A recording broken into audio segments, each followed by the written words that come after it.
Student, आज हम पढ़ रहे हैं क्लास 11 बिजनेस इकोनॉमिक्स के अंदर चैप्टर नंबर 9 सहसंबंध कॉरिलेशन। और हमारा आज का टॉपिक है कार्ल पियर्सन का सहसंबंध गुणांक क्या होता है, उसकी मान्यताएं क्या हैं, उसके गुण क्या हैं और उसके दोष क्या हैं। तो हम स्टार्ट करते हैं कार्ल पियर्सन का सहसंबंध गुणांक। पहले हम थोड़ी सी कार्ल पियर्सन कौन है उनके बारे में जानकारी प्राप्त कर लेते हैं। दो चरों के मध्य सहसंबंध की मात्रा का परिकलन करने के लिए महान ब्रिटिश जीव विज्ञानी एवं संख्या शास्त्री कार्ल पियर्सन ने 19वीं शताब्दी 1896 में एक सूत्र का प्रतिपादन किया। इस सूत्र द्वारा सहसंबंध का केवल अनुमान ही नहीं लगाया जाता, वरन सहसंबंध का निश्चित रूप से तथा अंकात्मक रूप में अध्ययन भी किया जा सकता है। तो कार्ल पियर्सन एक जीव विज्ञानी और संख्या शास्त्री सांख्यिकी शास्त्री थे और उन्होंने 19वीं शताब्दी यानी 1896 में एक सूत्र का प्रतिपादन किया। और इस सूत्र से हम केवल सहसंबंध का अनुमान ही नहीं लगाते, बल्कि निश्चित रूप में उसके अंकात्मक यानी डिजिट के फॉर्म में हम उसका अध्ययन भी कर सकते हैं, उसकी स्टडी भी कर सकते हैं। तो यह सूत्र अंकगणितीय माध्य तथा प्रमाप विचलन पर आधारित है, जो क्रमशः केंद्रीय प्रवृत्ति तथा अपकरण की आदर्श मापें हैं। कार्ल पियर्सन द्वारा प्रतिपादित सूत्र से सहसंबंध गुणांक ज्ञात किया जाता है, जो +1 या -1 के अंतर्गत ही होता है। यदि सहसंबंध गुणांक +1 होता है तो दोनों श्रेणियों में पूर्ण धनात्मक सहसंबंध तथा -1 होता है तो पूर्ण ऋणात्मक सहसंबंध पाया जाता है। यदि गुणक 0 हो तो दोनों श्रेणियों के मध्य सहसंबंध का अभाव होता है। जैसे जैसे गुणक की माप 0 से 1 की ओर बढ़ती है, वैसे वैसे सहसंबंध का परिणाम भी बढ़ता है। तो इसमें जो कार्ल पियर्सन का जो सूत्र है वह प्रमाप विचलन और अपकरण की माप पर आधारित है। इसके अंदर जो कार्ल पियर्सन ने अपना सूत्र बताया उसमें हम सहसंबंध गुणांक यानी जो हमारा कॉरिलेशन है दोनों दो आंकड़ों के बीच में जो कॉफिशिएंट है उसको हम पता कर सकते हैं। इसके लिए उन्होंने कहा कि इसके लिए उन्होंने एक आदर्श माप स्थापित की +1 या -1 के अंतर्गत उन्होंने इसको डिसाइड उसकी एक आदर्श माप निश्चित की जो +1 से -1 के बीच की होती है। यदि जो हमारा गुणक है, जो हमारा कॉफिशिएंट है, अगर वो +1 होता है तो जो दो चर हैं हमारे या दो जो श्रेणियों के पदमूल्य हैं उनमें धनात्मक संबंध होगा। इसके विपरीत यदि -1 है तो वह ऋणात्मक संबंध को दर्शाता है। और यदि हमारा जो गुणक है 0 आएगा तो वो यह दर्शाता है कि उन दोनों श्रेणियों में किसी प्रकार का कोई सहसंबंध नहीं है। और जैसे जैसे हमारा जो गुणक की माप है, जो हमारा कॉफिशिएंट ऑफ कॉरिलेशन है, वो 0 से 1 की ओर बढ़ता है, वैसे वैसे वह सहसंबंध का परिमाण भी बताता है। यानी जैसे जैसे वो 0 से +1 या -1 की ओर जाएगा तो उसके रिजल्ट बताएगा कि ये पॉजिटिव है या नेगेटिव है। तो ये था कार्ल पियर्सन का सहसंबंध गुणांक। अब हम बात करते हैं मान्यताओं की। तो कार्ल पियर्सन का सहसंबंध सूत्र निम्नलिखित मान्यताओं पर आधारित है। पहला, दोनों श्रेणियां जिनके मध्य सहसंबंध ज्ञात करना है उन अनेक स्वतंत्र कारणों द्वारा प्रभावित होती हैं, जो कि उन श्रेणियों में परिवर्तन उत्पन्न करते हैं।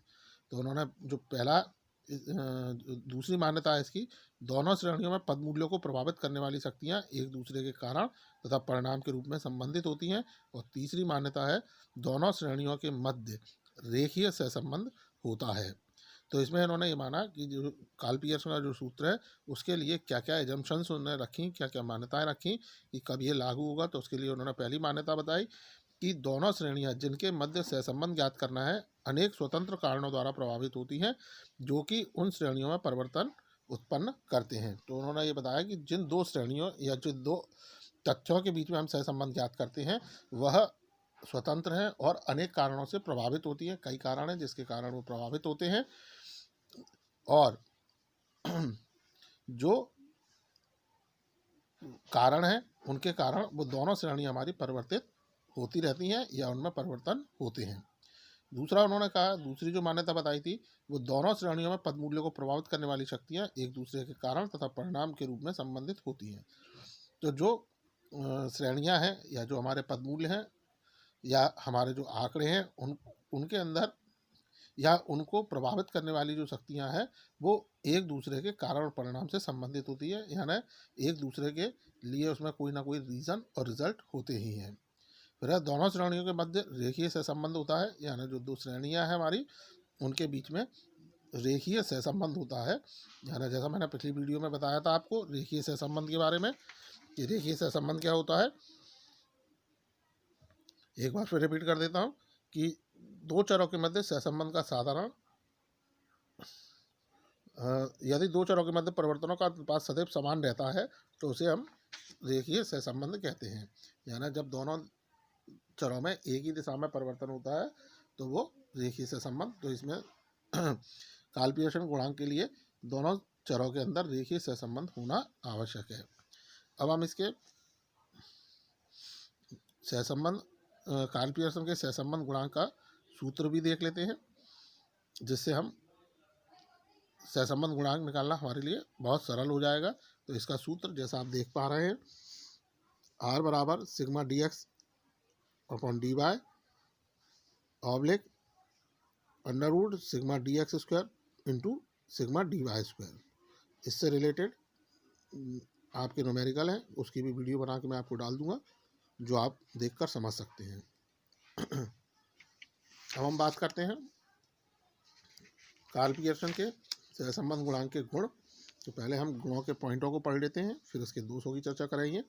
तो इसका पहला गुण है प्रचलित विधि, दूसरा है दिशा एवं मात्रा का ज्ञान, तीसरा है आदर्श माप और चौथा है शुद्ध अंक। तो काल पियर्सन का जो प्रमुख गुण है वह है पहला प्रचलित विधि। दो चरों के मध्य सहसंबंध ज्ञात करने की यह सर्वाधिक प्रचलित पर लोकप्रिय विधि है, क्योंकि इससे संक्षिप्त एवं सूक्ष्म परिमाणात्मक संख्या प्राप्त होती है, जिसकी अर्थपूर्ण व्याख्या करना संभव होता है। तो जो काल पियर्सन का सहसंबंध गुणांक है वो सबसे ज़्यादा प्रचलन में है, सबसे ज़्यादा लोकप्रिय है, क्योंकि इससे हम संक्षिप्त एवं सूक्ष्म यानी छोटे से छोटे भी परिमाणात्मक संख्या प्राप्त कर सकते हैं। यानी उनके हम छोटे से छोटे रिजल्ट भी ज्ञात कर सकते हैं, और जो हमारे रिजल्ट हैं उनकी हम अर्थपूर्ण व्याख्या करना संभव होता है। यानी जो रिजल्ट है उनका हम मीनिंगफुल एनालिसिस भी कर सकते हैं, उनका मीनिंग भी निकाल सकते हैं। संबंध गुणांक दो चरों के मध्य न केवल संबंध बताता है वरन उसकी दिशा तथा मात्रा का भी बोध कराता है। तो जो हमारा काल पियर्सन का सहसंबंध गुणांक है वो केवल संबंध ही नहीं बताता कि संबंध तो बताता ही है कि इन दोनों में क्या रिलेशन है, लेकिन उसके साथ साथ उसकी दिशा कि वो पॉजिटिव है या नेगेटिव है ये भी बताता है, और साथ ही उसकी मात्रा कि वह कितना है, अधिक है, मध्य है, निम्न है, कितना है, इस बात की भी वो हमें जानकारी देता है। तीसरा है आदर्श माप। यह एक आदर्श माप है क्योंकि यह दोनों समंग श्रेणियों के समांतर माध्य तथा प्रमाप विचलन पर आधारित होती है, जो अनेक बीजगणितीय गुणों के कारण सांख्यिकी रीतियों के लिए सर्वोत्तम माप है। तो जो काल पियर्सन का सहसंबंध गुणांक है वह एक आदर्श माप की तरह काम करता है, क्योंकि यह समांतर माध्य, प्रमाप विचलन जैसी जो सांख्यिकी की विधियां हैं उन पर आधारित है, और ऐसे स्थिति में जो अनेक बीजगणितीय गुणों के कारण सांख्यिकी रीतियों के लिए सर्वोत्तम। अब चूंकि इसमें कई सारे बीजगणितीय गुण हैं, तो जिसके कारण ये सांख्यिकी के स्टैटिक्स के जो एनालिसिस है उनके लिए सबसे सर्वोत्तम माप होती है, सबसे फिट इसकी मेजर करने का तरीका हो सकता है। अगला है शुद्ध अंक। इस गुणांक का एक महत्वपूर्ण गुण यह है कि यह विमाहीन गुणांक है। विमाहीन गुणांक है अर्थात एक ऐसा शुद्ध अंक है जो मूल बिंदु तथा पैमाने में परिवर्तन करने से प्रभावित नहीं होता। तो ये जो हमारा सहसंबंध गुणांक है ये इसका एक महत्वपूर्ण गुण यह है कि ये एक विमाहीन गुणांक है, अर्थात एक ऐसा शुद्ध अंक है जो अपने मूल बिंदु जो उसका बेसिक पॉइंट है, जो स्टार्टिंग पॉइंट है, उसमें परिवर्तन करने से प्रभावित नहीं होता। यानी उसके स्टार्टिंग पॉइंट में यदि चेंजेस किए जाए तो वो उसमें परिवर्तन नहीं होता है। अब हम पढ़ते हैं काल पियर्सन गुणांक के दोष या सीमाएं। तो इसका पहला है दोष या सीमा में रेखीय संबंध, दूसरा है दूरस्थ मद, तीसरा है निर्वचन और चौथा है समय। तो पहला पॉइंट इसका लेते हैं हम रेखीय संबंध। यह गुणांक यह मान लेता है कि दोनों पदमालाओं में रेखीय संबंध होता है, चाहे यह संबंध उनमें विद्यमान हो अथवा ना हो। तो यानी जो हमारा काल पियर्सन का सहसंबंध गुणांक है, कोएफिशिएंट ऑफ कोरिलेशन, और काल पियर्सन जो है उसमें हमने पढ़ा था कि ये मानकर इस मान्यता पर आधारित है कि जो दो हमारे पदमूल्य हैं, दो चर हैं, उनके अंदर रेखीय संबंध होता है।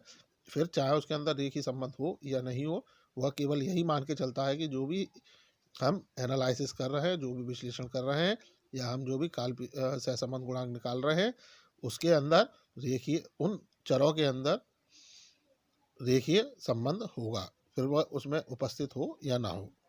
अगला है दूरस्थ मत। इस गुणांक का मूल्य दूरस्थ मत द्वारा अत्यधिक रूप से प्रभावित हो जाता है। यानी इस गुणांक का जो मूल्य है वो दूर की अगर कोई मद है या दूर का कोई आइटम है तो उसके कारण भी वो प्रभावित होता है।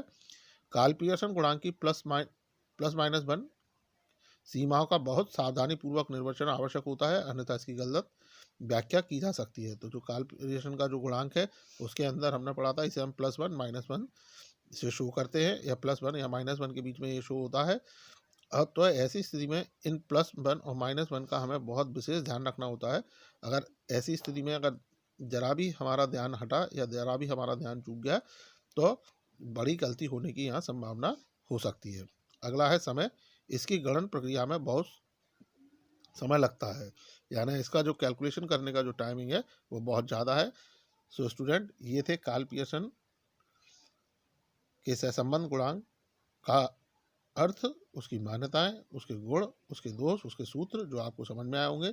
इनसे संबंधित यदि आपके कोई डाउट्स हैं, क्वेरीज हैं, तो आप संपर्क कर पूछ सकते हैं। So thank you.